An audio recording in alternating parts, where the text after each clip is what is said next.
제가 가슴에 손을 얹고 한번 저를 따라해 주시겠어요? 하나님은 나를 사랑하십니다. 하나님은 나를 참 사랑하십니다. 아멘. 하나님 우리를 참 사랑하시는 줄로 믿습니다. 설교를 좀 시작할게요. 교보문고에 가보신 분이 계실 거예요. 교보문고에 가면요, 그 사옥 벽에 늘 좋은 글이나 시가 하나씩 이렇게 붙어 있습니다. 그 중에서도 가장 사랑받는 글 중에 하나는 무엇인지 아십니까? 나태주 시인의 풀꽃이라는 시입니다. 그 시는 다음과 같아요. 자세히 보아야 예쁘다, 오래 보아야 사랑스럽다. 같이 한번 읽어볼까요? 너도 그렇다. 이게 좀 캘리그라피가 좀 어설프죠? 제가 그렸어요. 저작권 문제 때문에 아무거나 끌어올 수가 없더라고요. 그래서 제가 그렸어요. 자세히 보아 예쁘다, 오래 보아야 사랑스럽다, 너도 그렇다라는 이 나태주 시인의 풀꽃이라는 시는 참 많이 사랑을 받았죠. 이 시에서 풀꽃을 두고 하는 말이거든요. 근데 사실 너도 그렇다가 풀꽃이에요. 의인화된 거죠. 근데 자꾸 사람들이 자신을 풀꽃으로 여기면서 내가 사랑스럽다라고 자세히 봐달라고 생각하는 것 같습니다. 그런데 반전인 것은요, 미국의 프린스턴 대학의 심리학자 알렉산더 토드로프의 연구에 따르면 사람은 100밀리초, 즉 0.1초 만에 타인의 신뢰도와 호감을 판단한다고 합니다. 다시 말해서 이 말은 충격적이게도 더 오래 본다고 해서 판단이 크게 바뀌지 않는다는 얘기예요. 처음 본 이미지가 그대로 간다라는 거죠. 자세히 봐도 소용없고 오래 봐도 소용이 없다라는 아주 슬픈 말입니다. 저도 역시 그 첫인상이 그렇게 좋은 편은 아닌 것 같아요. 제가 약간 이렇게 인상이 있는 편이어서 어떤 사람은 이렇게 제가 무표정하게 있으면 좀 무섭다라고 이야기하시는 분들도 계시고 좀 그렇습니다. 첫인상이 그렇게 좋은 편은 아닌 것 같아요. 연구에 따르면 채용 면접의 평가는 처음 4분에서 7분 사이에 결정된다고 이야기를 하고요. 그 이후의 질문은 이 첫 판단을 확인하는 절차에 가깝다라고 이야기합니다. 그럼 연애의 측면은 어떨까요? 이 연구에 따르면 사람들은 단 몇 초 만에 매력과 이 사람의 가지고 있는 안정성을 판단한다고 해요. 첫 만남에서 비언어적 요소가 결정적이다라고 이야기합니다. 여러분들 비언어적 요소에 대해서 들어보셨죠? 네, 모르시는 분이 아마 없을 것 같은데 어떤 것이 있습니까? 목소리 톤이나 어떤 이 자세나 손짓이나 눈맞춤 그리고 미소 이런 것들이 비언어적 요소입니다. 그 중에서도 가장 쉽게 할 수 있는 것 중에 하나가 무엇인지 아세요?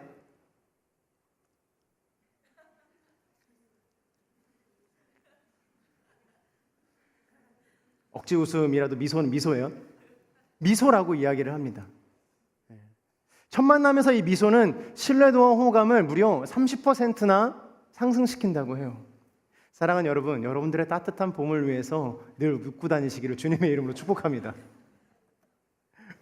관계가 어려운 이유는요, 나는 실제로 그런 사람이 아닌데 상대방이 나의 첫인상만으로 나를 판단하기 때문 아니겠어요? 나를 좀 더 알려주고 싶은데 그 사람에게 내 첫인상 때문에, 내 첫 프레임 때문에 나를 알리는데 어려움을 겪는 사람들이 좀 있습니다. 첫인상이 잘못 각인되기라도 하면 그 첫인상을 지우고 새로운 이미지를 입히는데 엄청난 시간과 노력이 들어가기도 해요. 우리의 마음의 본심이나 나의 진가는 첫인상으로 알 수 없지만 감사하게도 우리 주님께서는 우리의 마음의 중심을 보시는 분 아니시겠습니까? 얼마나 감사한지 모르겠어요. 그러나 성경에는 다윗이 빼어난 미모를 가졌다라고 이야기하는 가슴 아픈 이야기가 있어요. 주님이 오늘도 우리의 마음을 들여다보시고 오늘도 우리를 사랑하시며 우리의 마음속에 당신이 계시기를 바라고 계십니다. 우리 옆 사람에게 축복할까요? 당신의 마음에 주님이 계십니다. 당신의 첫인상은 주님이십니다. 그러니 제발 웃으세요. 오늘 본문을 보면요, 미움을 받고 있는 한 사람이 등장해요. 누구죠? 마태입니다. 이 사람은 첫인상이 좋은 사람이 아니었어요. 그는 처음 보는 사람들은 그와 이야기조차 나눠보지 못했음에도 불구하고 그에게 손가락질을 했어요. 당시 마태의 초상화를 좀 찾아보고 싶었는데 마태의 초상화는 찾기가 어려웠고 한 화가의 작품으로 마태의 얼굴을 좀 엿보려고 해요. 이렇게 옆에 수염 길게 난 사람이 마태입니다.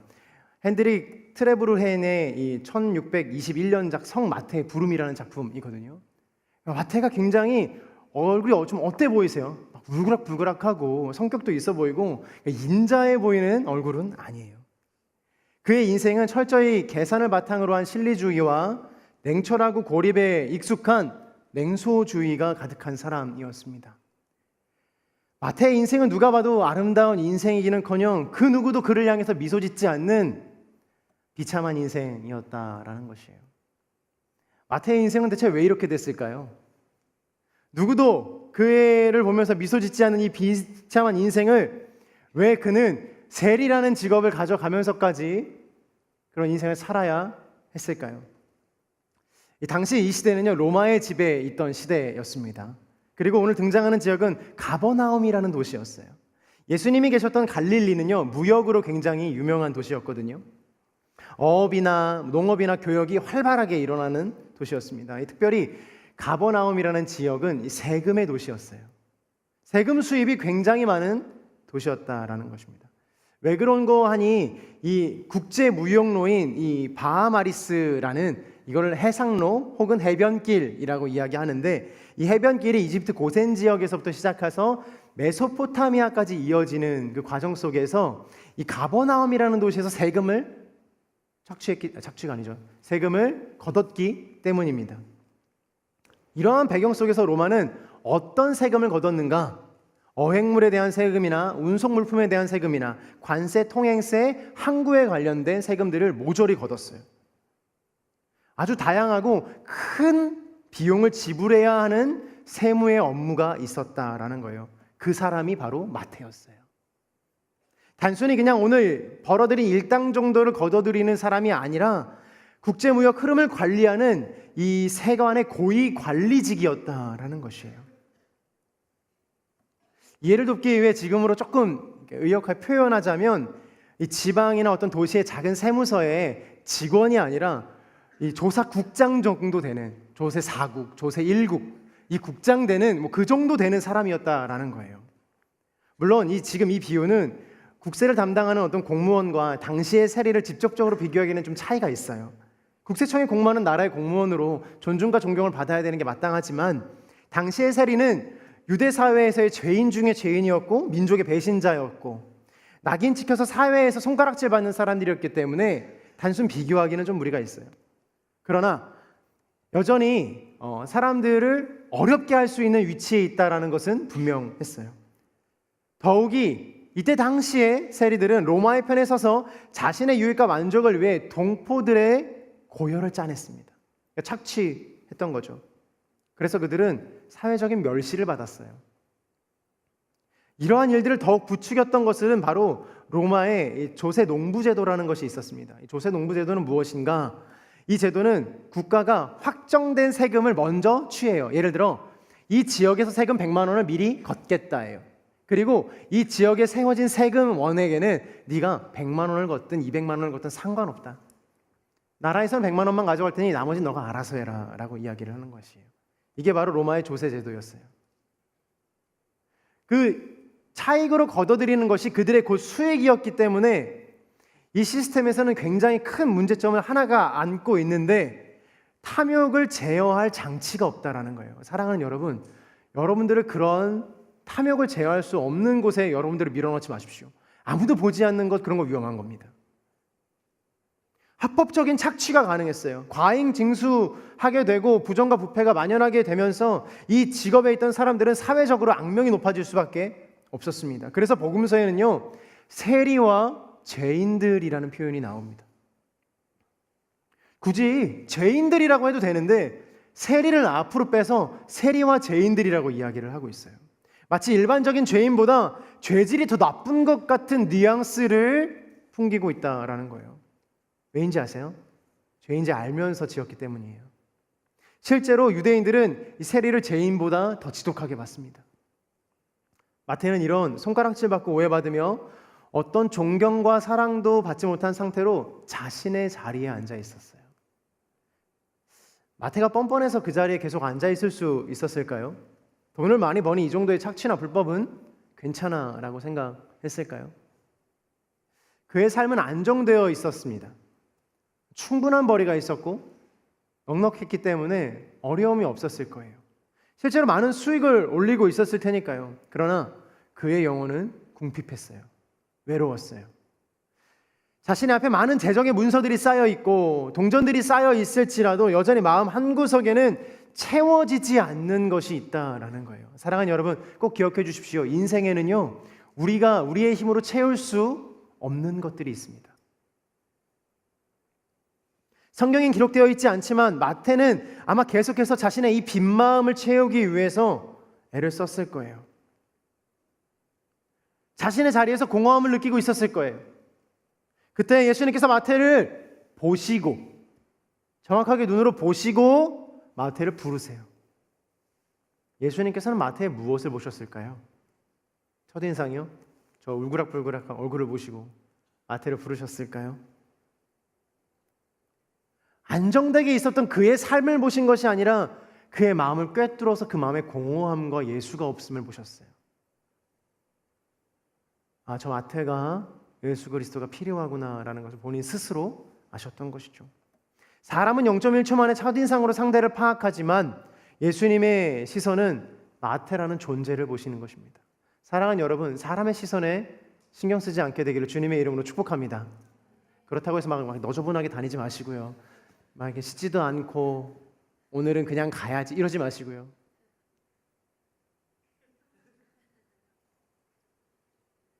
늘 우리의 시선이 주님 앞에 있어야 돼요.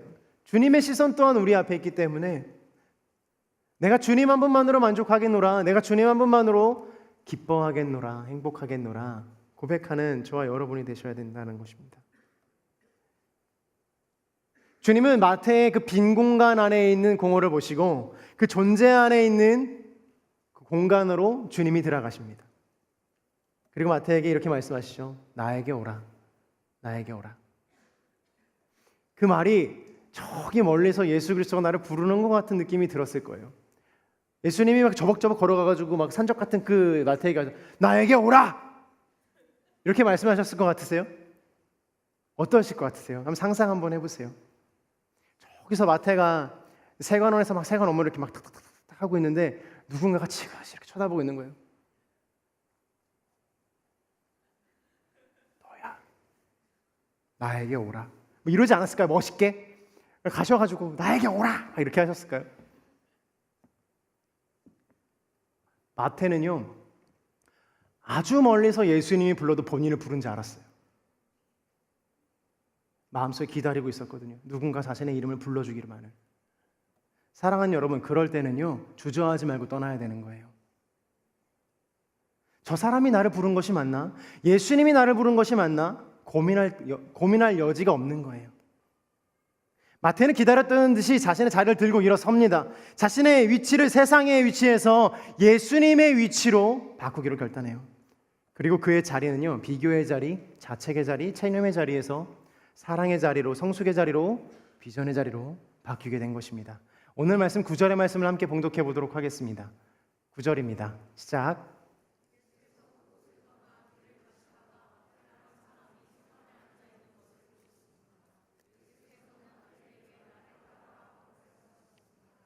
그러자 마태가 일어나 예수를 따랐습니다. 한번 따라해 주시겠어요? 예수님의 부르심은 권면이 아니라 강력한 초청입니다. 예수님께서 마태를 부르실 때 마태의 능력을 보지 않으셨어요. 셈을 얼마나 잘하는지, 돈을 얼마나 빨리 세는지, 숫자는 얼마나 잘 이해하는지 뭐 이런 것들을 보지 않으셨어요. 그가 무엇을 잘하고 어떤 평판이었는지, 제자로서 준비되었는지 이런 것들을 면밀히 아주 세밀히 판단하고 부르시지 않으셨다라는 거예요. 그의 부르심은 초대 형식을 띤 왕의 명령이었어요. 그냥 와라라는 주님의 명령이죠. 당시 랍비 문화는요 제자가 스승을 선택했어요. 스승이 제자를 선택하는 문화가 아니었어요. 문화생으로 들어가는 거였거든요. 그러니까 스승을 내가 선택해서 그 스승 밑으로 들어가야 되는 게 맞습니다. 근데 예수님은요 그 전통을 정면으로 반박하시고 오히려 자기가 제자를 선택하셨어요. 예수 그리스도의 부르심은 나의 선택과 의지로 되는 것이 아니라 완전하고 온전하신 주님의 부르심이라는 것을 알려주기 위함이셨던 것입니다. 그래서요, 사랑하는 여러분, 주님의 부르심에는 후회하심이 없는 거예요.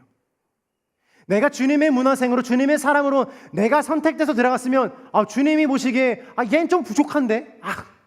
틀렸어. 40일 새벽 예배 완주 제 얘기라는 거예요. 완주도 못하고.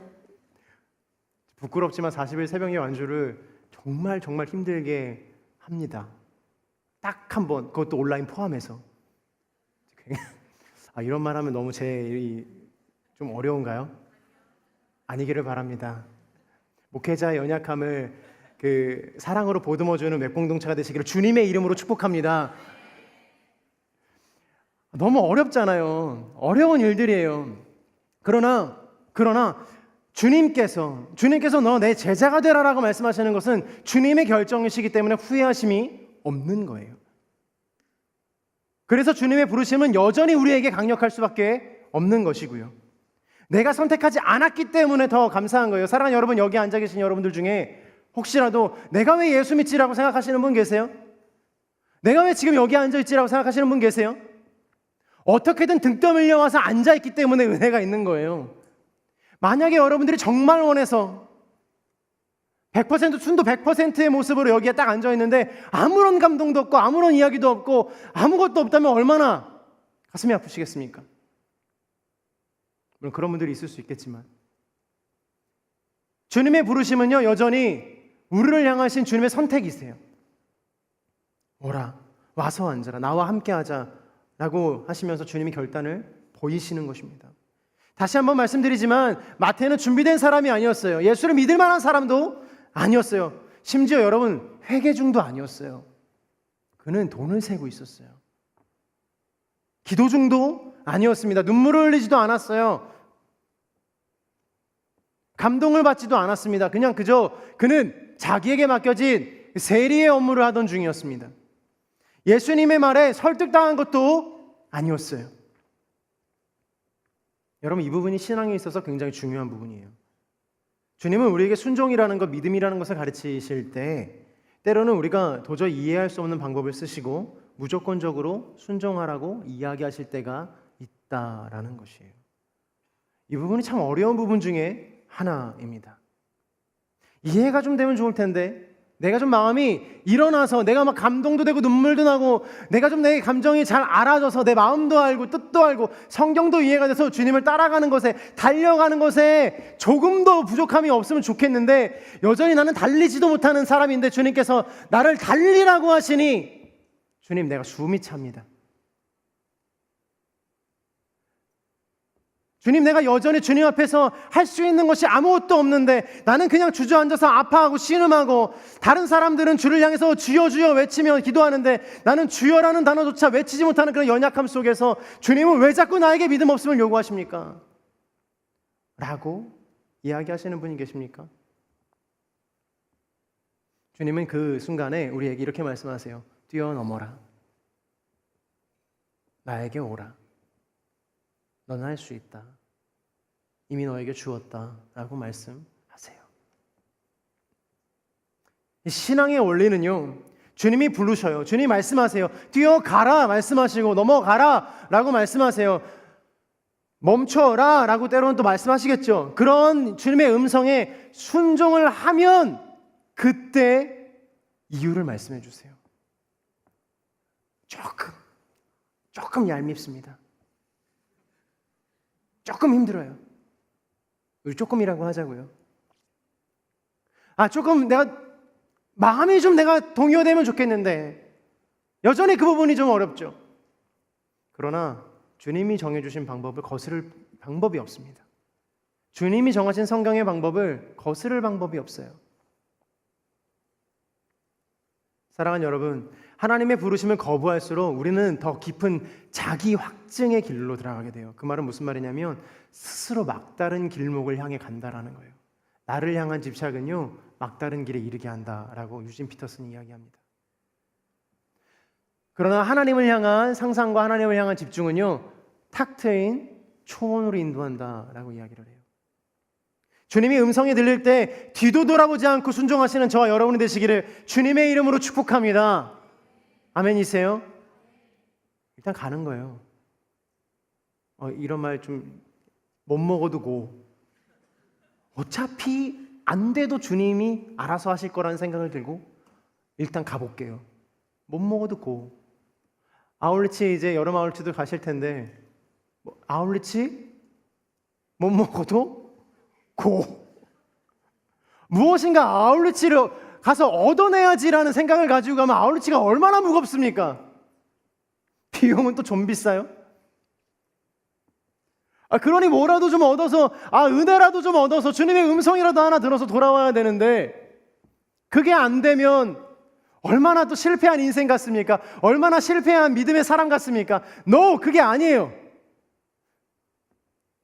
주님은 그냥 오라라고 말씀하세요. 너가 이 자리에 있는 게 내가 행복하다. 너가 이 자리에 있는 게 내가 마음이 좋다. 너가 이 자리에 와서 예수 그리스도를 이야기하는 게 내가 참 기쁘다라고 말씀하시는 게 주님이신 거예요.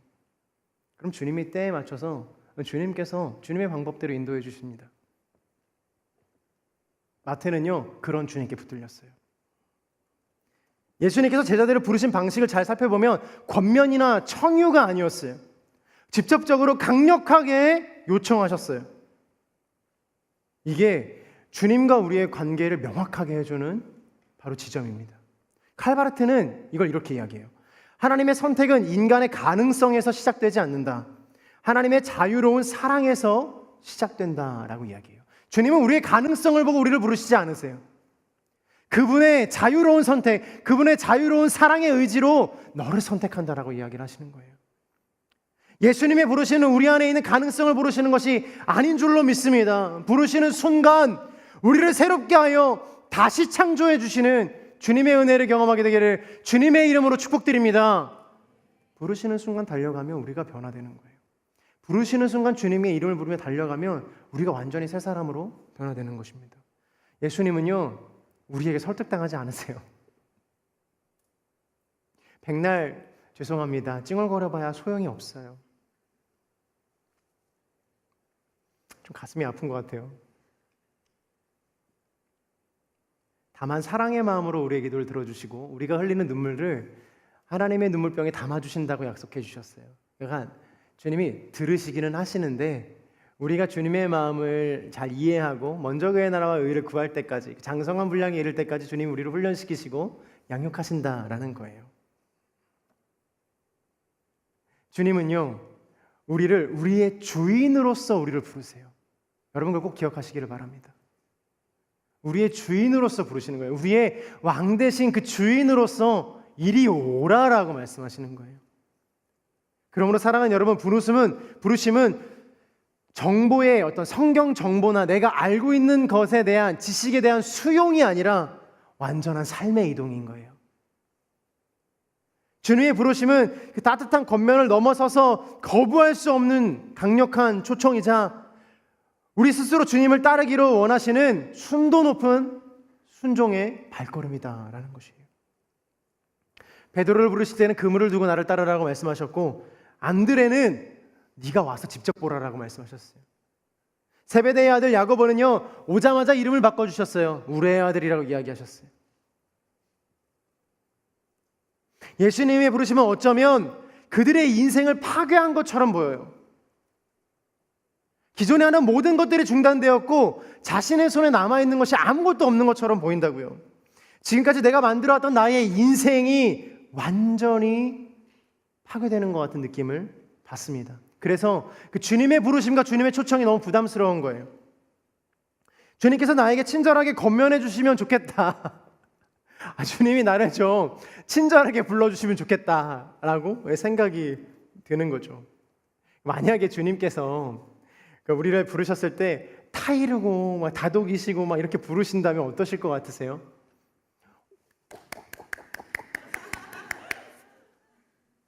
그래. 초콜릿 있다. 여기 단계 있네. 자존심이 좀 상하지 않습니까? 주님 그 정도는 아니에요. 주님 부르시면 저 가요. 그 정도는 아니에요, 주님. 이렇게 이야기할 수 있겠지만 이것은 뭐예요? 여기 오는 결정권이 여기 오는 아기에게 있는 거예요. 주님이 부르실 때의 결정권은요, 주님에게 있어야 해요.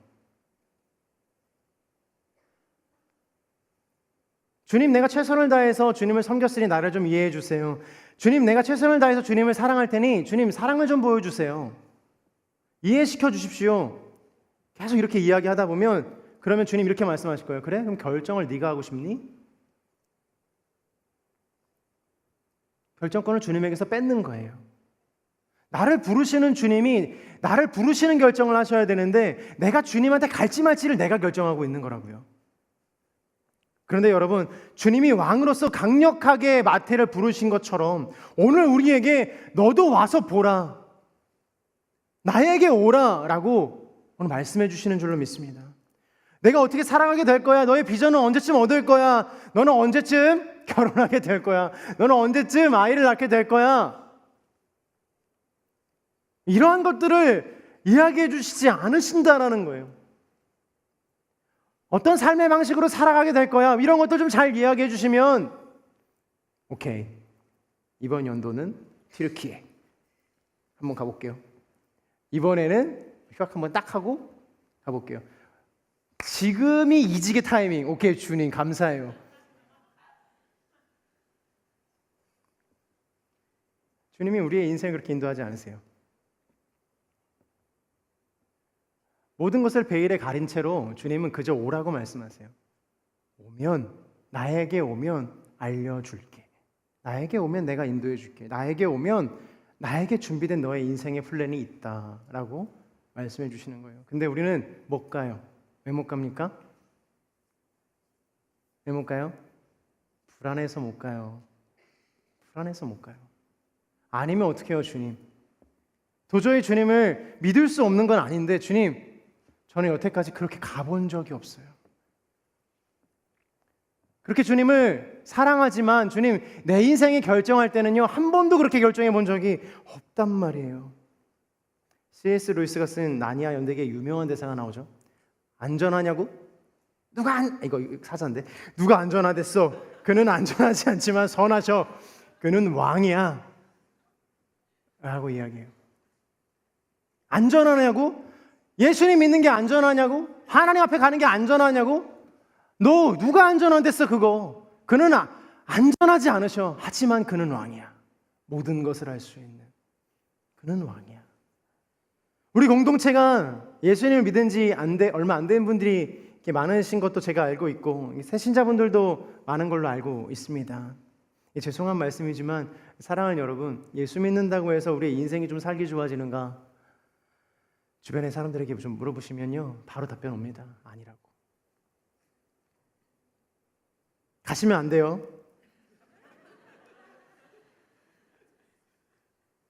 좋은 것도 있어요.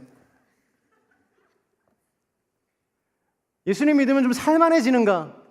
예수님 믿으면 좀 나의 인생에 여유가 좀 생기는가? No! 아니에요. 죄송하지만 더 불편해지고 더 불안합니다. 하나님에 대해 알면 알수록 더 헷갈립니다. 제가 신학을 공부해 보니까요, 신학을 공부하면 할수록 이분 더 모르겠어요. 더 복잡해요. 성경에 아직 해결되지 않는 미제들도 수두룩합니다.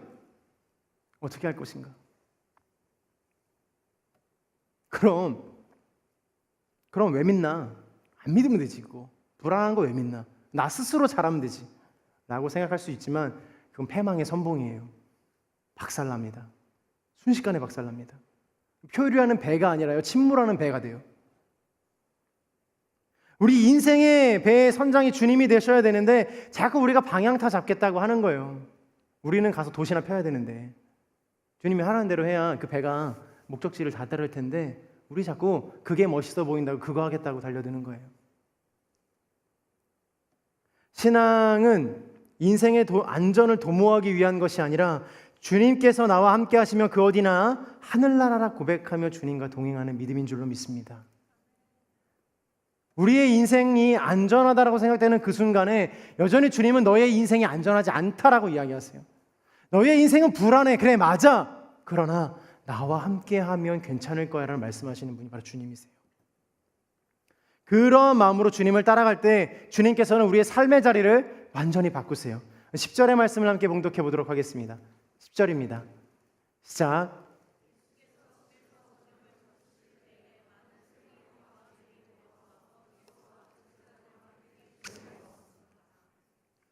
예수님의 부르심은 우리의 삶의 자리를 바꿉니다. 마태는 예수님을 따르자마자 그의 인생이 송두리째 변했어요. 예수님이 부르기 전에는 세간에 앉아 있었던 사람이었는데 예수님을 따르고 난 후에는 예수님과 함께 저녁 식사를 함께하는 사람이었어요. 여러분, 제일 많이 하는 거짓말이 뭐예요? 정답입니다. 밥 한 번 먹자 아닙니까? 그래, 밥 한 번 먹자. 아유, 밥 먹어야지. 저도 진짜 거기에서 자유하지 못합니다. 근데 고대 근동 사회에서의 이 식사는요, 단순히 어떤 밥을 먹는 활동이 아니었어요. 이들에게는요, 정체성이자 소속이며 질서였어요. 특별히 1세기 팔레스타인 사회에서는요, 누구와 함께 식사를 하는가로 그 사람의 지위가 결정됐어요. 그 사람의 명예가, 정체성이 결정되었습니다. 소위 끼리끼리 식사했다는 거예요. 특별히 예수님께서 참 식사 사역을 많이 하셨어요. 같이 밥 먹자라고 많이 말씀하셨죠. 병든 자들에게 갇혀서 밥상을 차려주시고 같이 식사를 나누셨습니다. 이 본문에 등장하는 마태의 집뿐만 아니라 바리새인 시몬의 집에서도 식사를 하시며 죄 많은 여인이 눈물로 예수님의 발을 닦을 때, 향유를 부어서 예수님의 발을 향기롭게 할 때, 그때에도 예수님이 식사의 장소에 계셨어요. 주님은 이 여인을 용서하시고 전심을 다한 사랑으로 그 여인을 품어주셨어요. 용서해 주시죠. 세리장인 삭개오의 집에 거하시면서 그를 완전히 변화시키시기도 하십니다. 식사는요, 경계선이자 구분되는 선이었어요. 그러나 주님은요, 이 선을 허무셨습니다. 누구든지 주님의 식탁에 참여할 수 있었어요. 사랑하는 여러분, 그 중에서도 주님의 식사의 자리가 극명하게 드러나는 한 장면이 있는데 바로 최후의 만찬입니다. 제자들과 함께 식사를 나눴던 그 마지막 식사, 제자들의 발을 씻기고 자신의 떡과 피를 나누시며 자신을 기념하라고 말씀하셨죠. 이 최후의 만찬 식사 자리에 참여한 제자들은요, 각자 다 자기 자리에 있던 사람들이었어요. 그 사람들이 어느샌가 예수님의 부름을 힘입어서 예수님 앞에 그 식사의 자리에 와서 앉았습니다. 예수님과 관계하고 교제를 하는 사람이 된 거예요. 근데 예수님이 그 식탁에서 중요한 것을 나눠주시는데 무엇을 나눠주세요? 그의 근심케 하지 마세요. 뭐죠? 우리 한 달에 한 번 하는 거, 성찬. 그의 몸과 그의 피, 떡과 잔을 나누세요. 아마 예수님과 함께 식사하는 많은 장면들 중에 가장 중압감이 있었던 자리였을 거예요. 어떤 식사의 자리보다도 무거웠을 거예요. 여러분 한번 생각해 보세요. 물론 그 자리에서 예수님이 자기의 살을 잘라서 주시진 않으셨어요. 근데 그 자체만으로도 너무 과격하다고 생각들지 않으세요? 이것은 내 살이다. 이것은 내 피다. 엄청난 폭력적인 것이었어요. 단순히 아름다움을 이야기하는 것이 아니었어요. 잘 차려진 밥상에 고기 반찬에 맛있게 차려진 밥상이 아니었고, 주님이 자기의 몸을 쪼개어 줄 수밖에 없었던 것이 다 그 마지막 만찬에 있었던 것이었습니다. 그래서요, 성찬은요, 기독교 역사상 가장 폭력적이면서도 가장 숭고한 희생이라고 부르는 거예요. 자기의 살을 내어주는 사람이 있습니까? 자기의 살을 찢어주는 사람이 있습니까? 자신의 피를 쏟아서 당신을 살리겠다라고 주님이 말씀하고 계시는 거예요. 예수님께서 나에게 주신 것이 만약에 나의 생명을 좌지우지할 만한 어떤 심패에 해당하는 것이라면, 그런 장기라면, 내가 교통사고를 당해 피를 막 쏟는데 그 수혈이 필요한 상황에서 누군가가 나에게 그냥 수혈을 해준다면 여러분들은 그 헌신을 잊을 수 있습니까? 다른 사람의 장기나 혈액이 나를 살게 한다면 여러분들은 무슨 수로 그것을 감사의 표현으로 하겠습니까? 예수님의 사랑은 그 살을 찢고 피를 쏟는다라는 표현은 바로 그런 표현이었어요. 지독하게 폭력적이면서도 지독하게 숭고한 하나님의 희생이었어요. 그게 예수 그리스도의 식탁이었어요. 거기에 누구든지 앉을 수 있다라고 이야기하는 거예요. 누구든지 나의 살과 피를 주겠다. 예수님은 식탁의 모든 것을 허물고 자신의 것을 나누어 주시는 사랑의 현장으로 우리를 초대하십니다. 예수님과 함께 식사를 한다는 것 자체가 너무나 놀라운 일이었어요. 그 자체가 구원의 역사였어요. 그러나 제자들은 예수님과 이제 작별을 해야 합니다. 십자가에 달리셔야 했고 제자들은 떠나야만 했어요.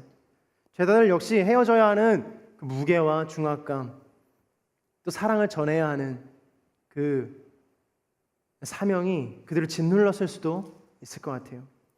그래서요, 예수님은요 한 가지를 더 하시는데, 여러분 잘 들어주세요.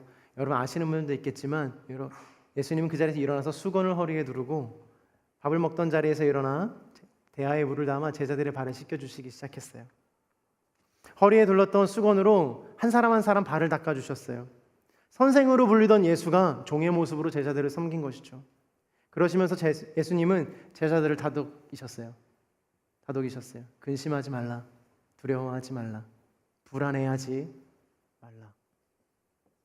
대신 서로 사랑한다면 그 힘으로 세상과 맞설 수 있을 것이라고 주님이 위로하세요.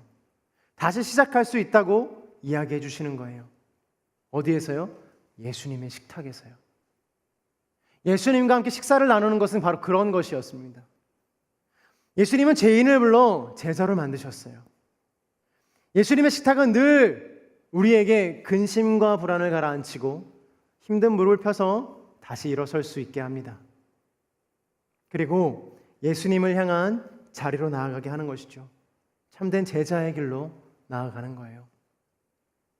이것은요, 우리의 자리가 바뀌는 거예요. 내가 꼭 쥐고 있었던 그 자리에서 이제는 벗어나 예수님의 식탁으로 가는 거예요. 예수님과 함께하는 저녁 식사의 자리로 가는 거예요. 이동하는 거예요. 주님을 따르는 제자가 되는 거예요. 사랑하는 여러분, 주님께서는요 여러분들의 자리를 바꾸기를 원하세요. 이제 나와 함께 식사하자, 나와 함께 교제하자, 내가 있었던, 당신이 있었던 그 페어에 나와서 나와 함께 거하자라고 말씀하시는 거예요. 사랑하는 여러분, 한번 따라해 주시겠습니까? 부르심은 회복의 시작입니다. 주님이 부르심으로 우리를 부르실 때 일시키려고 부르시는 게 아니라 너 회복하라고 부르시는 거예요. 우리 12절과 13절을 함께 보도록 하겠습니다. 시작.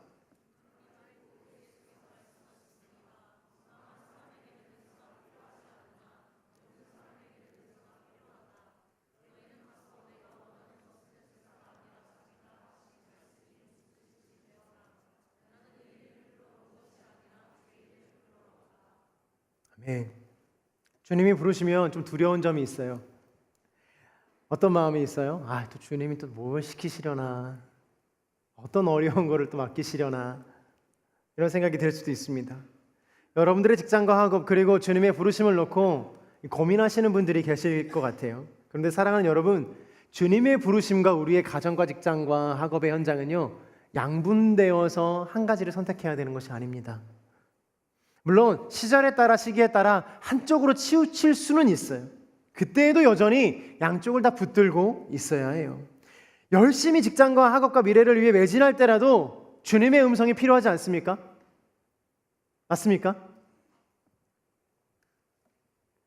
주님만 열심히 섬긴다고 해서 주님이 우리를 잘 사용하실 수 있을까요? 아니요. 세상에서도 인정받는 사람이 되어야 됩니다. 부르심의 진짜 의미는요, 너를 회복시켜서 나의 제자로 삼아 너로 하여금 내가 동행하게 하겠다라는 주님의 따뜻한 계획이 있는 거예요. 그러므로 사랑하는 여러분, 주님의 부르심은 우리 인생의 회복의 시작인 줄로 믿습니다. 하나님 나라로의 부르심은요, 우리의 삶에서 하나님께 동행하시겠다는 하나님의 약속인 거예요. 그 부르심에서 주저앉지 않게 되기를 주님의 이름으로 축복합니다. 성경을 보면요, 예수님이 부르신 장면들이 좀 많이 나와요. 주님께서 사마리아 여인을 만나고자 우물가로 가셨죠. 그녀가 올 때까지 그 우물가에 앉아서 기다리셨어요. 그녀가 정오쯤에 아무도 사람이 다니지 않는 그 시간에 이렇게 두건을 싹 두집어 쓰고 물을 기르러 옵니다. 그때 주님이 그 여인을 단번에 알아보시고 나에게 물을 좀 다오라고 이야기하세요. 그러면서 한마디를 더 하시는데 이렇게 말씀하세요. 너의 남편은 어디 있느냐? 그게 사마리아 여인의 아킬레스건이었어요. 5번의 결혼과 현재의 동거, 관계는 무너졌고 그의 인생은 완전 평판은 바닥을 쳤거든요. 누군가가 제발 물어보지 않았으면 좋겠던 그것을 주님이 쿡 찌르시는 거예요.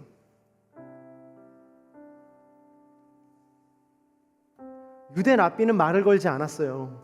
경건한 사람이라면 그 여자를 피해야 되는 게 마땅했어요. 그런데 예수님은 그 자리에 앉아서 정오가 될 때까지 계속 기다리셨어요. 그리고 그 여인을 죄에서 구원하여서 예배의 자리로, 구원의 자리로 초청하셨습니다. 사랑하는 여러분, 베드로는 어떠세요? 베드로는 예수님 3번 부인한 사람이죠. 전 세계에서 유일해요. 12의 제자 중에, 주님을 직접 본 사람 중에 예수님을 직접적으로 부인한 유일한 사람이에요. 물론 제자들도 다 부인하고 돌아갔지만 성경에 정확하게 3번 쓰여 있는 건 베드로가 유일하지 않습니까? 닭이 울음소리와 함께 그의 자존심도 무너져 내렸어요. 주님, 끝까지 주님을 따르겠다라고 이야기했던 그 자존심이 와르르 무너져 버렸어요. 내가 주님을 사랑하겠노라라고, 내가 주님을 함께 하겠노라라고 계속해서 외치고 이야기했던 그 시간들이, 순간들이 그냥 한 번에 무너져 내렸다라는 거예요. 그는 모든 것을 포기한 채로 자신이 있었던 갈릴리로 돌아가서 다시 업으로 돌아갑니다. 다시 고기를 잡습니다. 옛 삶으로 돌아가요. 더 이상 제사는 안 해야겠다라고 생각했어요. 그는 상실과 혼란 속에서 자신이 하던 익숙한 일들을 하러 돌아갔습니다. 그런데 멀리서 부활하신 예수님이 보이는 거예요. 예수님이다! 라고 누군가가 이야기하는데 돌아봤는데 진짜 예수님 같은 거예요. 베드로가 배에서 뛰쳐내려와 바다를 막 첨벙 내디디면서 예수님께 달려가요. 예수님, 예수님, 정말 예수님이십니까? 부활하신 예수님이 맞으십니까? 예수님이셨군요. 예수님이셨군요. 예수님이셨군요. 예수님이 베드로에게 이렇게 말씀하세요. 와서 조반을 먹으라. 내가 너를 위해 물고기를 구웠노라. 배신하고 낭만한 베드로에게 오셔서 아침을 차려주시는 거예요. 식사의 자리로 초대하시는 거예요. 아직도 너는 내 사람이라. 아직도 너는 내 자리에 내 살과 피를 먹을 수 있는 내 사람이라. 와서 나의 조반을 먹으라. 그렇게 식사를 마치시고 예수님이 베드로에게 이렇게 말씀하세요. 요한의 아들 시몬아, 네가 나를 사랑하느냐? 예, 주님, 제가 주님을 사랑합니다. 그럼 내 양을 치라. 놀랍게도 예수님이 정말 따뜻하신 분이신 게 예수님이 한 번만 이야기하지 않으시고 3번을 이야기하세요. 예수님이 베드로의 3번에 부인한 것을 마치 갚아주시기라도 하듯 네가 나를 사랑하느냐? 네가 나를 사랑하느냐? 3번을 물어보시고 베드로가 가지고 있었던 그 짐들을 내려놓게 하세요.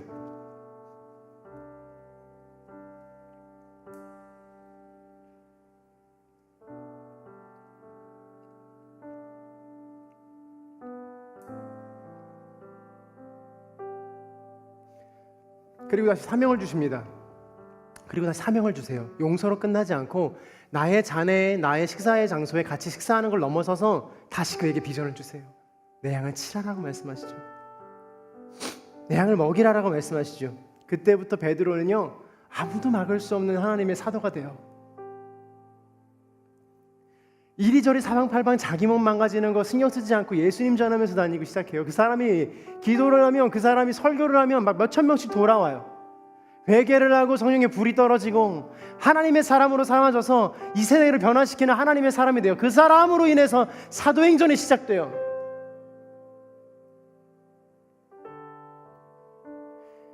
예수님은 실패를 따지시지 않으셨어요. 큰 앙망에 있는 베드로를 보시고 여전히 나의 식탁에 와서 나와 함께 조반을 먹자라고 말씀하시는 분이 바로 예수 그리스도시다라는 것입니다.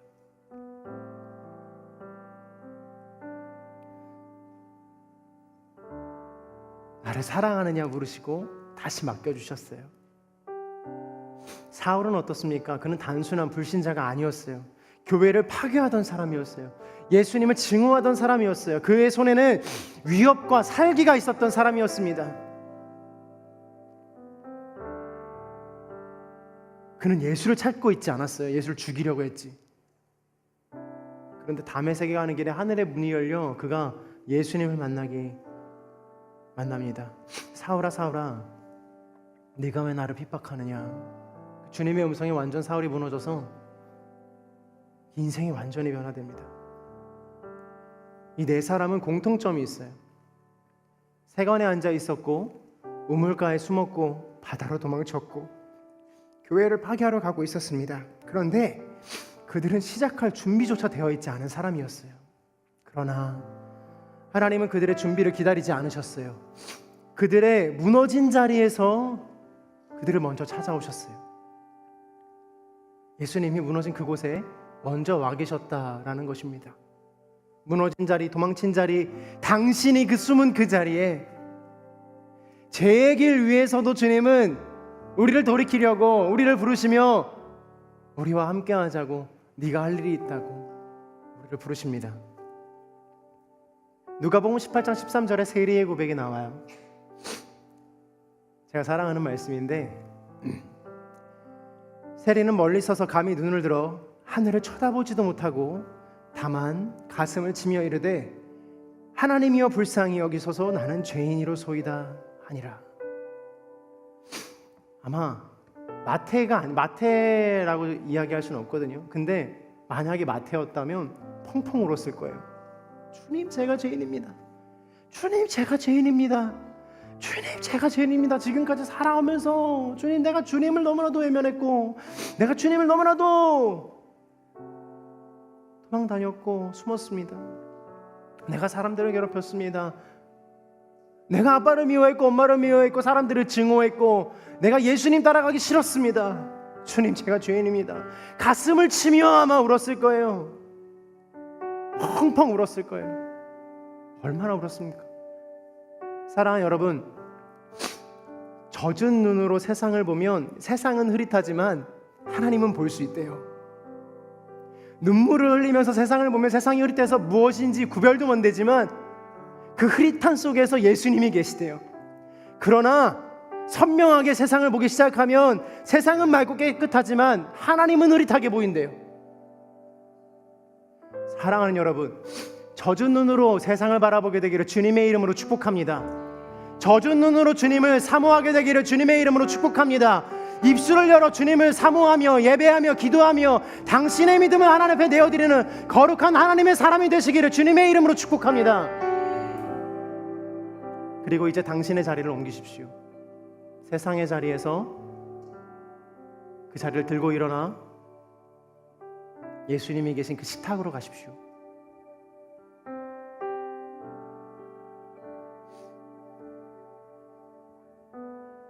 오늘 설교의 제목이 당신은 어디에 앉아 있습니까? 인데 여러분들에게 다시 한번 도전합니다. 당신은 지금 예수님의 부르심에 힘입어 일어날 준비가 되셨습니까?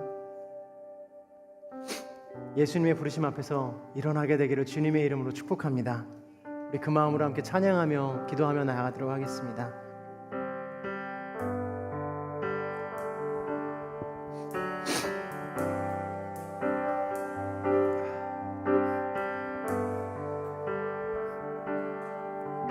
하나님의 부르심에는 후회하심이 없네.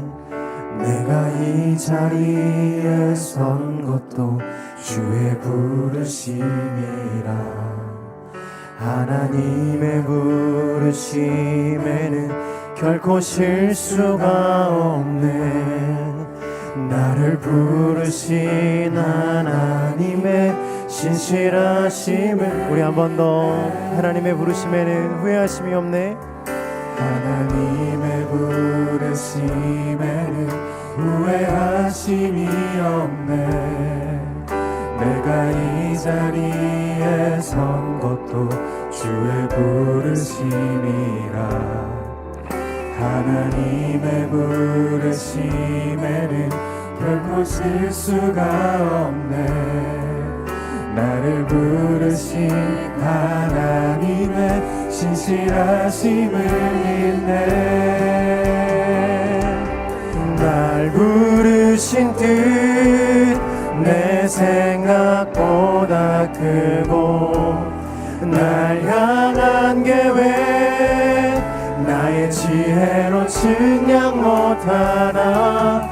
가장 좋은 길로 가장 완전한 완전한 길로 오늘도 날 이끄신 날 부르신 뜻 날 부르신 뜻 내 생각보다 크고 날 향한 계획 나의 지혜로 측량 못하나 가장 좋은 길로 가장 완전한 길로 오늘 우리 다시 한번 믿음의 고백으로 주님 앞에 나아가도록 하겠습니다.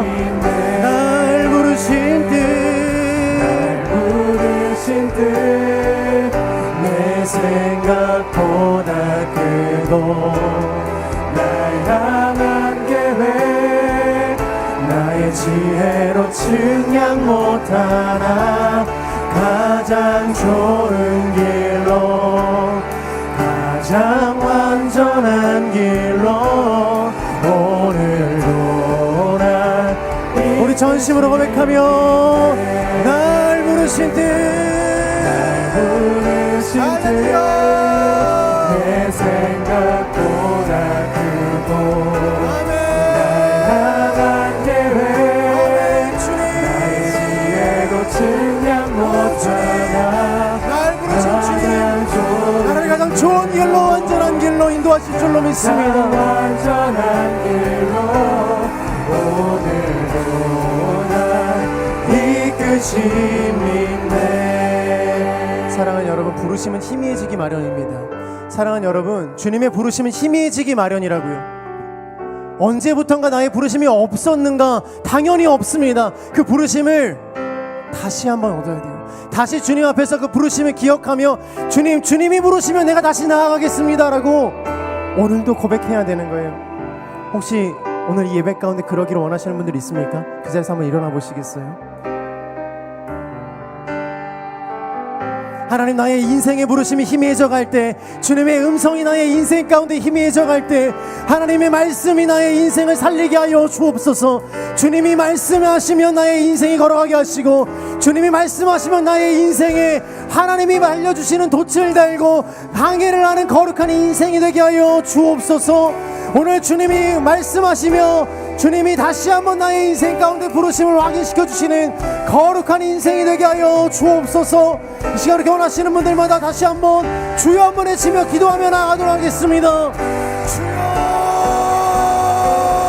부르신 뜻 내 생각보다 크고 날 향한 계획 나의 지혜로 측량 못하나 가장 좋은 길로 가장 완전한 길로 오늘도 날 이끄시는데 하나님, 나는 연약하지 않습니다.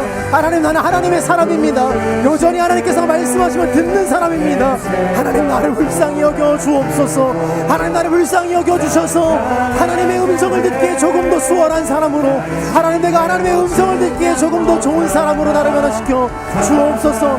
나의 인생 가운데 주님이 주셨던 마음과 주님이 주셨던 생각들이 희미해져 갈 때 하나님, 다시 한번 하나님의 사람으로 삼아주셔서 와서 조반을 먹으라 말씀하신 그 예수 그리스도의 음성을 듣게 하여 주옵소서. 오 신실하신 주님, 우리를 불쌍히 여겨 주옵소서. 나의 하나님, 나의 하나님, 오 나의 하나님, 오 나의 하나님, 오 나의 하나님, 오늘 나에게 말씀하셔서 하나님, 내게 나아갈 길과 달려갈 길을 알게 하셔서 하나님, 이제는 내가 사명의 길에서 예수 그리스도의 길에서 흔들리지 아니하는 하나님의 사람이 되게 하여 주옵소서. 주님의 이름을 찬양합니다.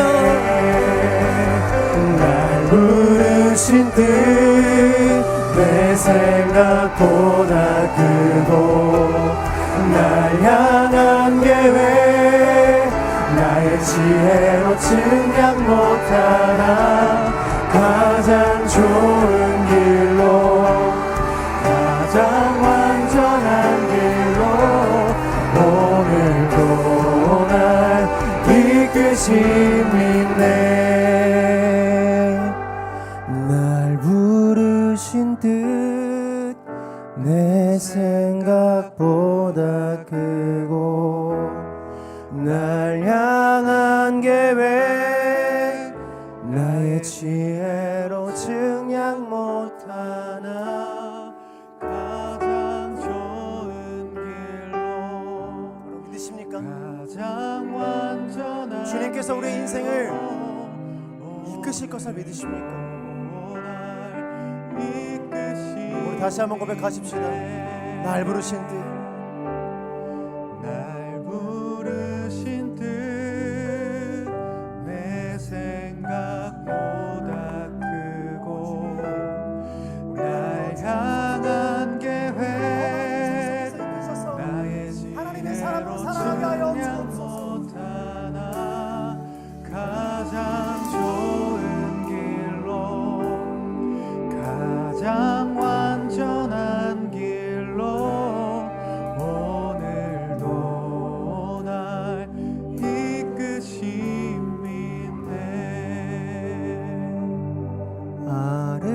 아름다우신 놀라우신 영원할 수 없는 사랑 위대하신 하나님의 사랑 영원히 찬양하리.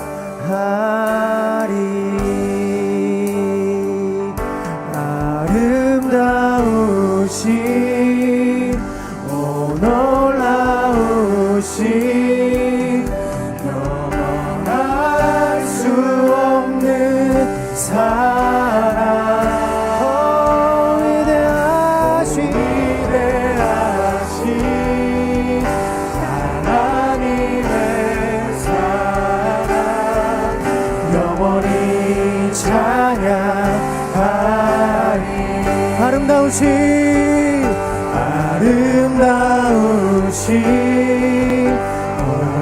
놀라우신 영원할 수 없는 사랑 위대하신 하나님의 사랑 영원히 찬양하리. 이 시간 마지막으로 한 번만 같이 기도합시다. 하나님께서는 사람을 아름답게 지으시고 그 마음 가운데 영혼을 사모하는 마음을 주셨다고 말씀하셨습니다. 하나님, 내 마음 가운데 하나님의 영혼을, 하나님의 나라를 사모하는 마음을 허락하여 주셨다고 이미 성경에 기록하고 있습니다. 하나님, 나에게 그 나라를 보여주옵소서. 하나님, 내가 그 나라를 보여주옵소서. 그러하면 내가 하나님 달려가겠습니다. 성령 충만함으로 달려가겠습니다. 주님, 나에게 허락하여 달라고 이 시간 그 나라를 사모하며 성령 충만을 사모하며 시간 마지막으로 한번 전심으로 주여 한번 외치며 기도하며 나아갑니다. 주여,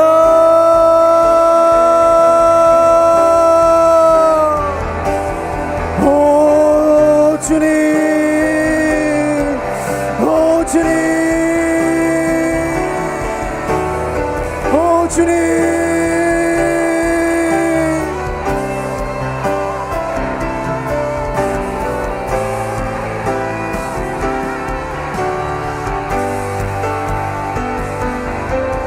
나의 길 오직 그가 아시네. 하나님, 나의 마음이 하나님 얼어붙은 것 같으나, 하나님 나의 마음이 상한 것 같으나 여전히 나의 마음 가운데 하나님의 나라를 사모하는 마음들과 하나님께서 부르시는 그 마음들이 여전히 있는 줄로 믿습니다. 하나님, 그 마음으로 하나님 내가 살아가게 하여 주시고 그 마음으로 다시 한번 내가 일어나게 하여 주옵소서. 오 주님, 오 주님, 오 주님, 오 주님, 간절히 기도합니다. 성령 충만하게 하여 주옵소서. 성령을 놓고 기도하며 하나님 앞에서 예배하는 심령이 되게 하여 주옵소서. 내가 세상을 바라보지 않게 하시고 세상의 자리에서 나의 자리를 옮겨 하나님의 식탁으로, 예수 그리스도의 식탁으로 옮겨가는 거룩한 성령의 사랑, 하나님의 사랑, 영원을 사모하는 하나님의 사람이 되게 하여 주옵소서. 그로 말미암아 세상을 이기는 하나님의 사람이 되어 이 시대와 열방 가운데 쓰임받는 거룩함으로 나아가는 하나님의 역사가 있는 그 놀라운 주님의 사랑으로 살아가는 역사 있게 하여 주옵소서. 포기하지 않게 하여 주옵소서. 너 하나님의 사랑과 성령 충만할지어다. 너 하나님의 사랑과 말씀 충만할지어다. 너 하나님의 사랑과 주님의 사랑으로 거듭날지어다. 오 주님, 오 정금같이 나오. 우리 마지막으로 찬양하며 나아가십시다. 나의 길 오직 주가 하시나니 나의 길 오직 그가 우리 두 손 들고 찬양하십시다. 우리 믿음의 고백으로 주님 앞에 나의 손을 올려드리십시다. 단련하신 후에 내가